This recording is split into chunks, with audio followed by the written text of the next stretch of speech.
আসসালামু আলাইকুম। আশা করি সবাই ভালো আছেন। আমি এস এম শামসুদ্দোহা। আমি থাকি যুক্তরাজ্যে। আমি এখানে একজন প্র্যাকটিসিং লয়ার। আমি সলিসিটার হিয়ার। বিশেষত আমি ইমিগ্রেশন নিয়ে কাজ করে থাকি, হিউম্যান রাইটস। এখানে যারা মানবাধিকার নিয়ে কোনো রকমের অ্যাসাইলাম বা আশ্রয় চেয়ে থাকেন অথবা অন্য কোনো মানবাধিকার ইস্যুতে তাদের কোনো আইনি পরামর্শ সাহায্য দরকার হয়, আমরা সেই সমস্ত সাহায্য প্রদান করে থাকি। আমরা যুক্তরাজ্যের নিবন্ধিত একটি সলিসিটার ফার্ম, ল ফার্ম। আমরা ইমিগ্রেশন ছাড়াও অন্য অন্য এরিয়ায় প্র্যাকটিস করে থাকি, যেমন প্রপার্টি ল, তারপর হচ্ছে উইলসন প্রোবেট, তারপরে হচ্ছে পার্সোনাল ইনজুরি, তারপর ফ্যামিলি ম্যাটার্স, এগুলো আমরা করে থাকি। আচ্ছা, সেটা যাই হোক, যেহেতু আমি এই ভিডিওটি রেকর্ড করার অন্য একটি উদ্দেশ্য হচ্ছে, যেহেতু আমি একজন বাংলাদেশি নাগরিক, সবসময় বাংলাদেশকে নিয়ে আমাদের ভাবতে হয়, আমাদের নিজেদের মাতৃভূমি। আপনারা যারা আমার ইউটিউব ভিডিও দেখে থাকবেন, তাহলে আপনাদের ধারণা আছে যে আমি মাঝে মাঝে দু একটি ছোট ছোট ভিডিও রেকর্ড করে থাকি। যেমন আজকে এই তত্ত্বাবধায়ক সরকারের একটি ইনিশিয়েটিভ দেখে আমার খুবই ভালো লেগেছে, সেই জন্য মূলত আমি এই ভিডিওটি রেকর্ড করতে আসা। তো প্রথমে বর্তমান তত্ত্বাবধায়ক সরকারের একজন উপদেষ্টা, আইন উপদেষ্টা, প্রফেসর ডক্টর আসিফ নজরুল, উনি একটি প্রেস ব্রিফিং করছেন। আগে ওনার কথাটি আমরা শুনে আসি, তারপরে আমি আমার মতামত দিব ইনশাল্লাহ। আমাদের যে ফ্যাসিস্ট আওয়ামী লীগ সরকার এবং তাদের দোসররা বাদে বাংলাদেশে যত পলিটিক্যাল পার্টি আছে সবাই আজকে উপস্থিত ছিলেন। নানান মত পথ আদর্শের ভিন্নতা ছিল, কিন্তু সবাই একত্রে বাংলাদেশের সার্বভৌমত্ব, অস্তিত্ব, স্বাধীনতা এবং মর্যাদা রক্ষার প্রশ্নে সবাই ঐক্যবদ্ধ থাকার ঘোষণা দিয়েছেন এবং ঐক্যমত জানিয়েছেন।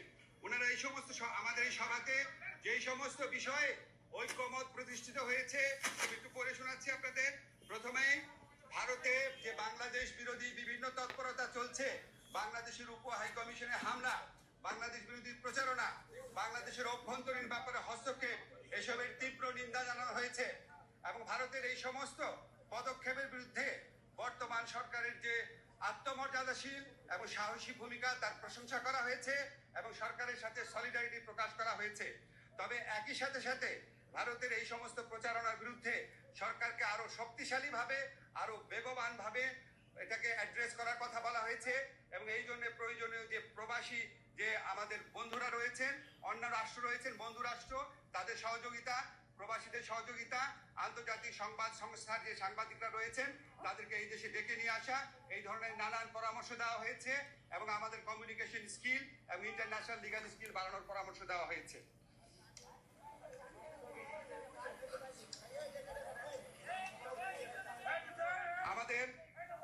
আমাদের একই সাথে সাথে ভারতের সাথে বাংলাদেশের যত চুক্তি হয়েছে গত 15 বছরের ফ্যাসিস্ট শাসন আমলে, সেটা প্রকাশ করার দাবি করা হয়েছে এবং একই সাথে সাথে রামপাল সহ বাংলাদেশের জন্য ক্ষতিকর যে সমস্ত চুক্তি আছে সেগুলি বাতিল করার দাবি করা হয়েছে। বাংলাদেশের প্রতি ভারতের যে অর্থনৈতিক নিপীড়ন, যে সাংস্কৃতিক আধিপত্য প্রতিষ্ঠার চেষ্টা, অভ্যন্তরীণ ব্যাপারে নাক গলানোর চেষ্টা, সেটা নিন্দা জানানো হয়েছে এবং ভারতকে বাংলাদেশের প্রতি মর্যাদাশীল আচরণ করার, সৎ প্রতিবেশী সুলভ আচরণ করার আহ্বান জানানো হয়েছে।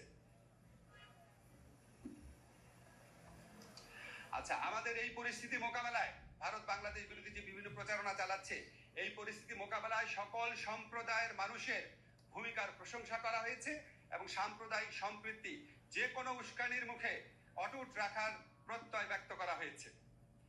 সবশেষে সবাই একটা জিনিস বলেছেন যে আমাদেরকে আর শক্তিহীন, দুর্বল, নতজানু ভাবার কোন রকম কোনো অবকাশ নাই। যে কোনো ধরনের অপপ্রচারণা এবং উস্কানির বিরুদ্ধে আমরা ঐক্যবদ্ধ থাকব এবং আমরা আমাদের ঐক্য অটুট রাখবো। আমরা সাহসী থাকবো এবং আমরা যে কোনো ভবিষ্যতেও যে কোনো ধরনের প্রচারণা আসলে, যে কোনো ধরনের উস্কানি আসলে আমরা আমাদের ঐক্যকে আরো বেগবান দেখানোর একটা প্রচেষ্টা অব্যাহত রাখবো। একই সাথে সাথে আমাদেরকে বলা হয়েছে, এটা প্রস্তাব আকারে আসছে, যে আমরা যে গোটা জাতি এই যে ভারতের অপপ্রচারণার বিরুদ্ধে ঐক্যবদ্ধ রয়েছি, এই জন্য সবাই মিলে একটা সমাবেশ।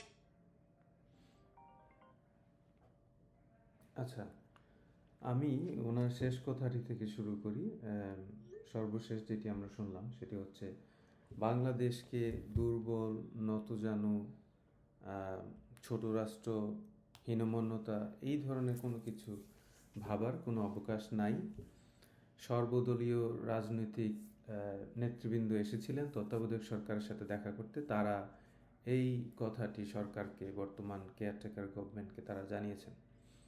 নিশ্চয়ই বাংলাদেশ একটি শক্তিশালী, শক্তিশালী ইন দ্য সেন্স বাংলাদেশ একটি স্বাধীন এবং সার্বভৌম রাষ্ট্র।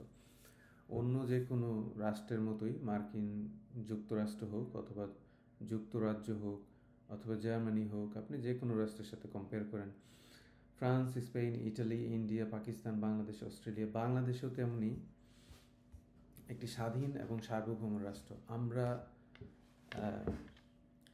রক্তক্ষয়ী যুদ্ধের মাধ্যমে অন্য একটি দেশ থেকে পৃথক হয়ে আমরা আমাদের স্বাধীনতা অর্জন করেছি। সেদিন থেকেই আমরা স্বাধীন এবং সার্বভৌম রাষ্ট্র। আমাদের স্বাধীনতা রক্ষা করার জন্য আমাদের যে কোনো পদক্ষেপ আমরা নিতে পারি। আমাদের 3টি সশস্ত্র বাহিনী রয়েছে যারা আমাদের স্বাধীনতা এবং সার্বভৌমত্বের জন্য অতন্দ্র প্রহরী হিসাবে কাজ করছেন, এবং আমাদের ইন্টারনাল সিকিউরিটি, ইন্টেলিজেন্স সমস্ত জিনিস রয়েছে আমাদের স্বাধীনতা এবং সার্বভৌমত্ব রক্ষা করার জন্য। কিন্তু ভারত যদি কোনোভাবে মনে করে যে বাংলাদেশ ছোট রাষ্ট্র, বাংলাদেশ দুর্বল রাষ্ট্র, এবং বাংলাদেশকে তারা দীর্ঘ 15 বছর তারা যেইভাবে শোষণ করেছে, একটি বাংলাদেশে তাদের একটি পাপেট রেজিম, হাসিনার একটি দুর্বল এবং ফেসিস্ট সরকারের মাধ্যমে ভারত যেই কাজটি চালিয়েছে, যেই কাজটি করেছে বাংলাদেশে, নিঃসন্দেহে বাংলাদেশের জন্য অত্যন্ত দুর্ভাগ্যজনক একটি ব্যাপার। এবং বাংলাদেশে এই ধরনের একজন শাসক এই 18 কোটি মানুষের মাথা চেপে ধরে রেখেছিল, যা খুবই দুর্ভাগ্যজনক। এবং বাংলাদেশের স্বাধীনতা এবং সার্বভৌমত্বকে এই হাসিনা বুলঞ্চিত করে দিয়েছিল। আজকে সময় এসেছে বাংলাদেশের জাতিকে আবার ঐক্যবদ্ধ হওয়ার, তাদের স্বাধীনতা সার্বভৌমত্বের প্রশ্নে। আমরা পরিষ্কারভাবে জানি, আমরা বাংলাদেশে বেড়ে উঠেছি, জন্ম হয়েছে, আমরা জানি আমাদের দেশে সংখ্যালঘু, সংখ্যাগুরু এই ধরনের কোনো বিষয় নাই। বাংলাদেশে হিন্দু ধর্ম বা অন্য কোনো ধর্মের লোকজন নিপীড়িত হয় এরকম কোনো প্রমাণ তারা রাজনৈতিকভাবে বলতে পারেন, রাজনৈতিকভাবে বলেই আসছেন নানান সময়। এবং বিশেষ করে ভারত এটিকে একটি দাবার গুটি বানিয়ে তারা সবসময় ফায়দা নেওয়ার চেষ্টা করে, সুবিধা নেওয়ার চেষ্টা করে আসছে। কিন্তু প্রকৃত অর্থে বাংলাদেশে যারা আপনি যান, যে কোনো গ্রামে, ইউনিয়নে, পাড়ায়, মহল্লায়, এখানে হিন্দু মুসলিমের মধ্যে তেমন কোনো ভেদাভেদ নেই। শুধুমাত্র উপর মহল থেকে রাজনৈতিক সুবিধা নেওয়ার জন্য এই ইস্যুটিকে তারা সামনে নিয়ে আসে। যাই হোক, যে মূলত ভিডিওটি লম্বা হয়ে যাচ্ছে, কিন্তু আমি মূলত যেটি বলার জন্য আসলে ভিডিওটি রেকর্ড করা, সেটি হচ্ছে সরকার খুবই গুরুত্বপূর্ণ একটি পদক্ষেপ নিয়েছে জাতিকে ঐক্যবদ্ধ করার জন্য। জাতি অলরেডি ঐক্যবদ্ধ ছিল এই 5ই আগস্টের যেই বিপ্লব পরবর্তীতে, এবং তার পূর্বে জুলাই আগস্টের যে গণ অভ্যুত্থান এবং বিপ্লব, জাতি প্রমাণ করে দিয়েছে তারা ঐক্যবদ্ধ আছে। কিন্তু সরকার 8ই আগস্টের পরে সরকার গঠন হওয়ার পরে দেখা যাচ্ছে যে বিভিন্ন সুবিধাবাদী গোষ্ঠী, মূলত তারা আওয়ামী লীগ ফ্যাসিস্ট রেজিমের পরাজিত শক্তি, তারা বিভিন্ন দলের এবং কালার নিয়ে বিভিন্ন গোষ্ঠীর ব্যানারে তারা আবার নানান রকম সহিংস পরিস্থিতি এবং অস্থিরতা তৈরি করার চেষ্টা করছে। সরকারের উচিত ছিল অনেক আগে থেকেই যে আমরা যে জাতি হিসাবে ঐক্যবদ্ধ আছি, আমাদের সেই ঐক্যবদ্ধতার জায়গায় পুরো জাতি এবং রাজনৈতিক দল সকলকে নিয়ে আসা। কিন্তু দেরিতে হলেও যখন আগরতলায় বাংলাদেশ হাইকমিশনের উপর, ডেপুটি হাইকমিশনের উপর হামলা এসেছে, তারপরে হলেও সরকার এই কাজটি করেছেন। এই জন্য নিশ্চয়ই ডক্টর ইউনূস সরকারকে সাধুবাদ দিতে হয়, এবং আশা করব তিনি ওনার পরবর্তী যে সমস্ত কার্যক্রম করতে চাচ্ছেন, সংস্কার, বিশেষ করে সংস্কারগুলো তিনি রাজনৈতিক দলগুলোকে নিয়ে এই সংস্কারগুলো তিনি করবেন। কেননা রাজনৈতিক দল ছাড়া যদি সংস্কার করা হয়, কোনো রাজনৈতিক দল কিন্তু কমিটেড থাকে না যে পরবর্তীতে আপনি এসে 3 মাসে বা 1 বছরে কিছু সংস্কার করে দিলেন। কিন্তু কোনো রাজনৈতিক দল যদি এটার প্রতি কমিটেড না থাকে, তারা ক্ষমতায় এসে কিন্তু এই সমস্ত জিনিসগুলোকে পরিবর্তন করে দিতে পারে। যেমনটি পূর্বে 111 সরকার পরবর্তীতে করেছে আওয়ামী লীগ ফ্যাসিস্ট রেজিম, যে সমস্ত সংস্কার কিছু করেছিলেন মঈনুদ্দিন ফখরুদ্দিন সরকার, দুর্নীতি দমন কমিশন, নির্বাচন কমিশন। মূলত এরা কমিশন, এরা স্বাধীন। তারপরে বিচার বিভাগ, কিন্তু আদতে কি তারা স্বাধীন? কখনোই না। আমরা সবাই জানি যে এই জিনিসগুলো স্বাধীন নয়।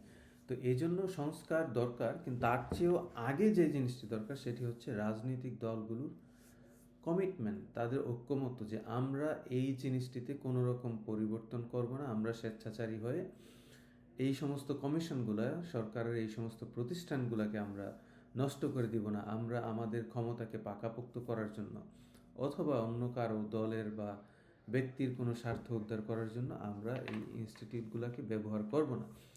এই মর্মে তারা না করার জন্য কি কি থাকবে, ইনস্টিটিউশনে কি কি জিনিস তারা করবেন না, পুলিশের উপর কি করবেন কি করবেন না, দুর্নীতি দমন কমিশনে কি করবেন কি করবেন না, নির্বাচন কমিশনে কি করতে পারবেন কি করতে পারবেন না, এই জিনিসগুলোকে পরিষ্কার করে তাদের কাছ থেকে কমিটমেন্ট নিতে হবে। যদি কমিটমেন্ট আপনি না নেন, ফর এক্সাম্পল আগামীতে বিএনপি সরকার যদি ক্ষমতায় আসে, হ্যাঁ, তখন হয়তো দুষ্ট বুদ্ধিতে দুষ্ট লোকের প্ররোচনায় করে কোনো রকম চেঞ্জেস তারা করে ফেলতে পারে।